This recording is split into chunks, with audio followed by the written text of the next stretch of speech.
내 배우자를 선택할 때 내가 진짜 최선을 다해서 엄선한 거 맞으시죠? 네. 여러분, 저는요 진짜 엄선해서 뽑았습니다. 정말 제가 할 수 있는 최선을 다해서 뽑힌 사람과 지금 중간에 남자 안 바뀌고 11년째 살고 있는데요. 제가 이제 결혼을 해야겠다 이제 마음 먹고 나서요 소개팅을 엄청 했어요. 저는 굉장히 전략적인 여자여서 소개팅도 스케줄을 짜가지고 했습니다.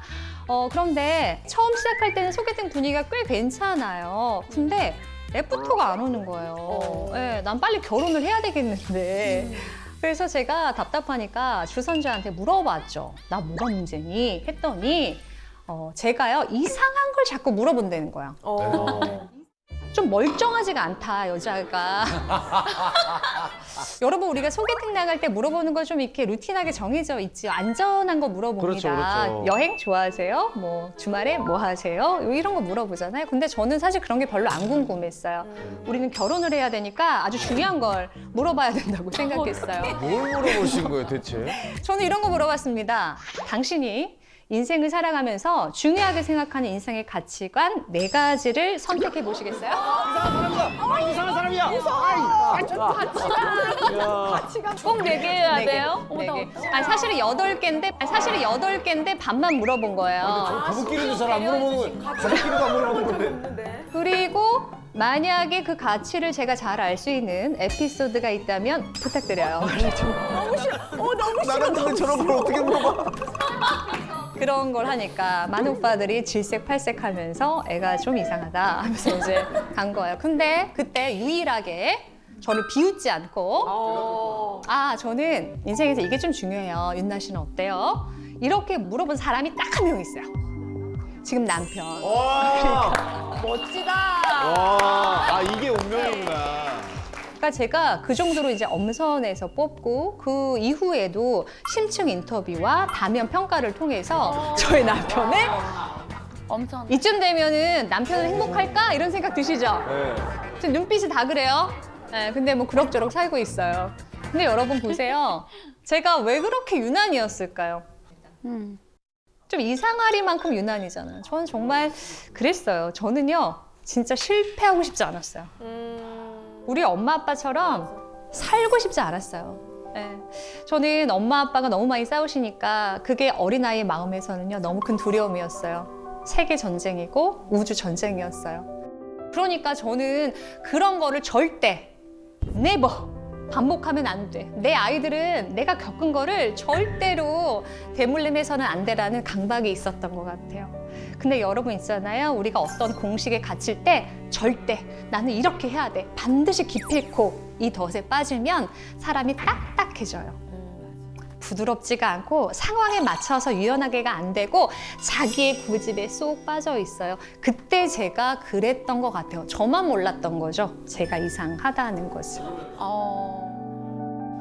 어쨌든 그렇게 힘들게 이제 저희 남편과 결혼을 했습니다. 그래서요, 신혼여행을 또 떠나는데요. 좀 유별나게 떠났어요. 느낌 오시죠? 힘들어. 궁금해. 신혼여행 갈 때 신부들 보니까 이렇게 샤랄라 이렇게 퍼지는 드레스 입고 네. 모자 큰 거 쓰고 이제 네. 이렇게 떠나더라고요. 저는 청바지에 티셔츠, 가방 딱 메고 전지에 포스트잇에 12색 매직, 네? 그리고 노트북, 스카치 테이프, 그게 제 준비물이었어요. 부부 워크샵을 떠나는 겁니다.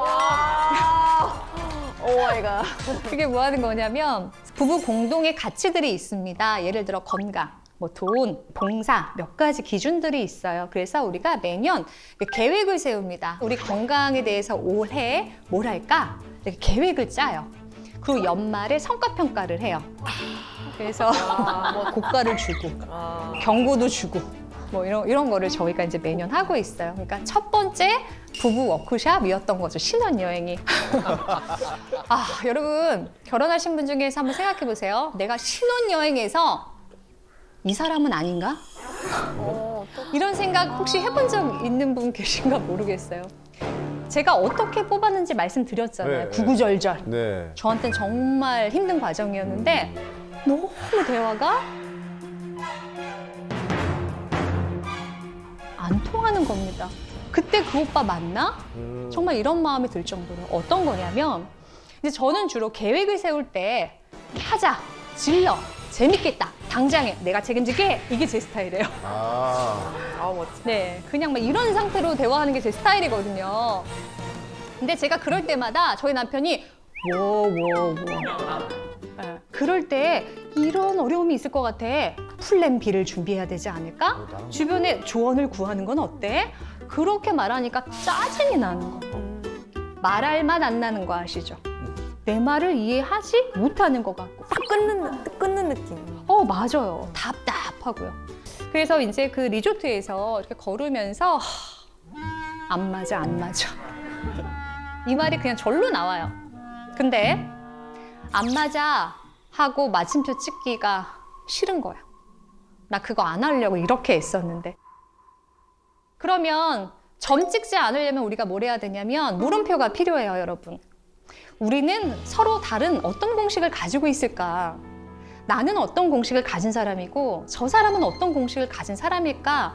물음표를 해야 우리가 끝나지 않거든요. 생각해 봤어요. 저는 어떤 공식을 가졌냐면요. 저는 돌봐줄 사람이 없었어요. 뭐 이렇게 반장 선거도 혼자 나가고 저는 글쓰기 대회에 있어 혼자 막 찾아다니고요. 뭐 준비물도 혼자 하고 뭐든지 혼자. 딸린 식구가 전혀 없어요. 그러니까 무조건 질러질러예요. 그리고 어떤 기회가 왔을 때 저는 꽉 잡아요. 나한텐 뒤가 없어. 그러니까 내가 이걸 무조건 일어나야 돼. 손을 꽉 쥐고 안 놔요. 그게 제 삶의 공식이었어요. 근데 남편은 아니에요. 저희 남편은 삼형제 중에 장남이거든요. 예. 그러다 보니까 이 두 동생을 챙겨야 된다는 그 책임감을 수십 년간 지고 간 사람. 그러니까 한 번도 혼자서 내달린 적이 없는 사람이에요. 또 ROTC 장교 출신인데요. 그 과정을 거치는 동안 안전에 대한 강박이 생긴 것 같아요. 그러니까 앞으로 빨리 가는 게 중요한 게 아니라 문제가 안 생겨야 되는 거예요. 어떤 문제가 생기면 그건 다 내 책임이라는 거죠. 이렇게 다른 공식을 가진 남녀가 서로 대화를 하니까 안 맞아 이 얘기가 계속 나오는 거죠. 저는 여전히 저희 남편과 대화할 때요. 속이 터져요. 괜찮지 않아요. 그러면 그때 제 다이어리 앞장에 이렇게 써놓습니다. 그도 그의 삶에 최선을 다하고 있다. 그의 공식으로. 예. 아, 맞아. 너무 와닿는다. 그도 그의 삶에 최선을 다하고 있다. 아. 정말 이해하고 싶었어요. 네. 진짜 노력하는 거예요, 저도. 여러분, 우리가 가족들의 공식을 언제 알 수 있냐면 그 사람의 구체적인 경험, 에피소드를 들을 때 우리는 그 공식을 이해할 수 있게 됩니다. 인생에 작은 성공과 실패들이 있어요. 그 작은 성공과 실패에서 이 사람은 뭘 보고, 뭘 듣고, 뭘 느꼈을까, 뭘 결심했을까, 뭘 배웠을까. 이것들을 우리가 들을 때 이 사람의 공식을 이해하게 된다는 거죠. 첫째가 이제 초등학교 4학년, 둘째가 유치원생이에요. 4살 차이 나거든요. 4살 차이면 별로 안 싸우죠. 이런 말은 하지도 마세요. 왜요? 싸웁니까? 너무 싸워요. 너무 싸우고 이제 싸우다가 큰애가 도저히 안 될 것 같으면 쥐어박으면 또 혼나니까 저한테 와서 어머니 동생을 왜 낳으셨어요? 이렇게 되는 거예요. 귀여워. 귀엽다고요? 그 말 딱 들으면 이제 혈압이 오르는 거예요. 동생을 왜 낳았냐고? 이렇게요. 진짜. 그러면 이제 둘째도 가만히 안 있죠. 둘째도 와서 엄마, 형아가 집을 나갔으면 좋겠어요. 막 이렇게 와요. 와, 이거 어떻게 설명해야 돼? 자, 그러면 여러분 말그릇이 큰 엄마는 도대체 어떻게 해야 될까요? 머리와 가슴이 좀 따로 노는 것 같아요. 그러세요? 예, 사회적으로 학습된 것들이 좀 네, 그럼 있어가지고. 가슴으로 가볼까요, 오늘은? 가슴으로 네. 했으면 둘 다 싸잡아가지고 네. 아마 혼을 이렇게 이렇게 보고 서 있어. 여러분 이럴 때 이제 불편한 상황이잖아요. 불편한 자극이 나한테 막 오고 있단 말이에요. 그때 여기서 무조건 말을 시작하면 그 말은 좋게 나오기가 어려워요. 그러니까 내가 말을 하기 전에 잠깐만 내가 뭘 원하지? 그러니까 아이한테 무슨 말을 해줘야지 그게 아니에요. 내가 뭘 원하지를 먼저 가야 합니다. 내가 아이를 잘 가르치고 싶다. 제 욕구, 엄마의 욕구를 찾아냅니다. 너희들이 서로를 비난하느라 엄마가 못 알아듣겠어. 비난하지 말고 원하는 걸 말하세요. 이렇게 말하면 다 아이들도 찾아냅니다. 엄마 이 장난감 이거 내 거니까 내가 갖고 놀게요. 나 형아랑 놀고 싶은데 형아가 안 껴줘요. 형아랑 놀고 싶어요. 아까랑은 전혀 다른 말이죠. 집을 나가라. 너가 왜 태어났냐. 걔네들이 하고 싶었던 말은 그게 아닌 거죠. 욕구를 생각. 내가 원하는 게 뭔지 모르는 채 말을 하면 다른 데서 그렇게 우물을 파는 경우들이 많죠. 반대로 생각하면 부모님도 그걸 잘 해석해서 들어줘야겠네요. 그렇죠. 맞아요. 그렇구나. 사람들은요, 내 맘대로 뭐가 돌아가지 않을 때, 이게 상황이 불편할 때 그 원인을 찾고 싶어 해요. 왜 이러지? 뭐가 문제지? 그래서요, 그 원인을 찾기 위해서 우리가 손가락을 듭니다. 문제의 원인을 찾으려고요. 여러분, 저와 함께 한번 손가락 들어보시겠어요? 들으셨어요? 자, 이 손가락을 들었을 때 이거를 가리키기 쉬운 방향이 어딜까요? 찔러보세요. 앞. 맞아요. 우리가 손가락을 들었을 때, 야, 너 때문이잖아. 너만 잘했어도 내가 비난해야지 작정하는 게 아닌데 원인을 찾다 보면 마치 비난하는 것처럼 탓하는 것처럼 이 손가락이 나간다는 거죠. 그러니까 이게 자연스럽고 편안한 방향이에요. 그런데 말그릇을 키운다는 건 자연스러운 방향이기보다는 조금 불편한 노력을 해야 되는 과정입니다. 이게 어디로 가야 돼요? 나. 예, 나로요. 내가 뭘 원하지? 내가 뭘 원하지? 이렇게 자꾸 가야 되는 거예요. 여러분이 혹시 어릴 때 네. 내가 막 이유 없이 짜증내고 막 신경질 내고 할 때요. 여러분의 어머니가 혹은 아버님께서 우리 딸 원하는 게 뭐야? 와, 정말 영화다, 영화. 그렇게 나는 질문 받아봤다 있으세요, 혹시? 오늘도 없네요. 그 소리는 들어봤어요. 어떤 말 들어보셨어요? 뭐가 불만이니? 아, 그건 다른 말이고. 근데 지금 홍재 씨가 진짜 중요한 말 해주셨는데요. 그게 사실은 전달하고 싶은 마음이 내가 너를 돕고 싶어. 너의 고민 함께 나눠주고 싶어. 근데 네 마음을 잘 모르겠어. 그걸 말해줄 수 있겠어? 이 말이 쑥 나가면 넌 뭐가 불만이냐? 이렇게 되는 거예요. 아, 맞아. 이거는 마치 외국어라고 생각하시면 돼요. 외국어를 안 배우는데 나이 먹는다고 잘하지 않잖아요. 그러니까 이 말도 그냥 나이 든다고 자연스럽게 실력이 느는 것이 아니라 우리가 연습해야 되는 영역이라고 저는 보는 거죠. 생각해 보면요. 저희 아버지가 자주 하신 말씀이 있었어요. 저한테 하셨던 말씀에 이 싸가지 없네. 이 표현을 하셨을 때 저는 막 분노 많이 했어요. 내가 이렇게 하는데 아빠한테 그 말 좀 하지 마. 나 싸가지 있는 자식이지. 이런 얘기도 많이 했는데요. 이제는 알겠어요. 윤나야, 아빠랑 데이트 좀 해줘. 윤나야, 아빠 외로우니까 아빠랑 치킨에 맥주 같이 땡기자. 네, 아빠 좀 관심 좀 가져줘. 네 애만 챙기지 말고. 그 말이었다는 걸 이제는.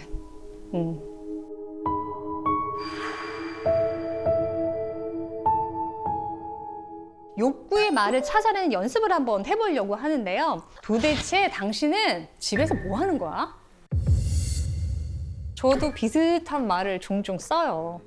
그러니까 제가 남편보다 퇴근이 늦을 때가 많아요. 그러면 남편이 10시까지 애 재우고 있기로 약속을 하거든요. 근데 이제 아파트 현관문을 10시 반에 열면 집은 전쟁터고 애들은 전쟁고하고. 그러면 저도 모르게 당신 애들하고 도대체 뭐 한 거예요? 이 말이 그냥 툭 흘러나오죠. 자, 그럼 여기에 숨어있는 욕구의 말을 한번 찾아볼 텐데요. 진짜 하고 싶은 말이 뭘까요? 집이 왜 이렇게 되어 모양이야. 있어? 지금 똑같은 문장이 표정만 좋게 하신 거 아니에요? 이 상황까지 오게 된 빌드업이 뭐였을까? 그냥 밀려. 이게 어떻게 좀 어렵게 설명해야 되지? 느껴지실 수 있죠? 네. 내가 지금 힘들게 일을 하고 들어왔는데 네. 너무 어지러워져 있으니 그쵸. 심란하다. 심란하다. 너무 마음이 심란하고 오히려 짜증이 나고 집이 편안한 곳이 아니라 더 치워야 되고 일거리가 더 있는 곳 같다. 그 말은 빼고 진짜 원하는 걸 한다면? 진짜 원하는 거야? 짜증나고 속상하고 그래서 제가 원하는 건 뭐였을까? 원래 하고 싶었던 말, 저 화자가 쉬고 싶다? 쉬고 싶다? 박수 한번 부탁드려요. 우와, 소름 끼친다. 뭐야? 대단하다, 대단해. 대단하다. 그렇죠. 쉬고 싶다는 거죠. 그래서 저는 이렇게 연습을 해요. 문고리를 열기 전에 쉬고 싶다. 난 쉬고 싶어. 열면 늘 그래요. 늘 전쟁터고 전쟁고하고 엄마 하면서 이렇게 온단 말이죠. 아직 목욕도 안 한 채로.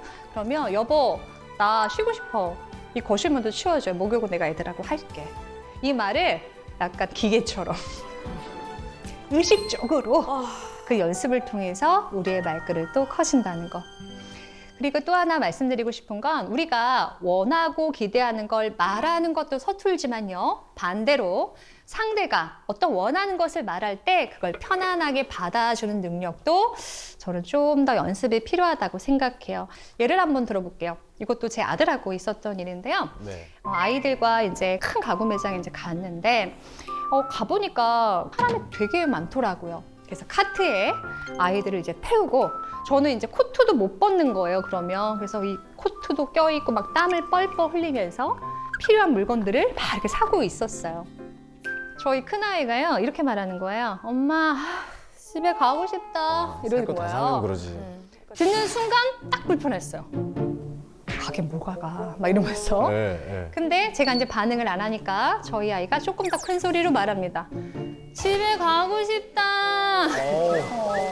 그 순간 제가 땀도 나고 힘들고 듣기 싫은 소리를 들었으니 이제 잠깐만이 안 된 거예요. 불기둥 같은 게 확 올라왔어요. 폭포가. 그렇죠. 네, 활짝 열렸어요. 그래서 제가 그 카트를 벽에다 딱 세우고 아이를 보면서 말했어요. 지금 엄마 힘든 거 안 보여? 그랬더니 이 아이가 뭐라고 하는 줄 아세요? 엄마, 내가 가고 싶다고 했지. 가자고 한 건 아니잖아요? 뭐야? 엄마는 가고 싶은 내 마음만 알아주면 되는 거 아닌가요? 호랑이 새끼를 키웠죠. 야, 대단하다. 그래서 제가 그 말을 딱 듣고 나서요. 정신을 차리고 아이에게 말했어요. 좋아, 너 가고 싶지? 가고 싶을 거야. 근데 엄마 30분이 더 필요해. 근데 30분 동안 너가 가고 싶다는 말을 들으면 엄마가 되게 불편해지고 막 조급해져. 그러니까 그 말 하지 말고 좀만 기다려줘. 할 수 있겠어? 또 지가 한 말이 있잖아요. 네. 지가 하는 게 있으니까 네, 30분 동안 그냥 조용히. 이렇게 가족 간에는 동의를 원하는 것이 아니라 내가 갖고 있는 그 욕구를 좀 알아주세요. 그거를 우리 가족만큼은 좀 인정해 주세요. 무시하지 말아 주세요. 그렇게 말할 때가 많다는 거죠.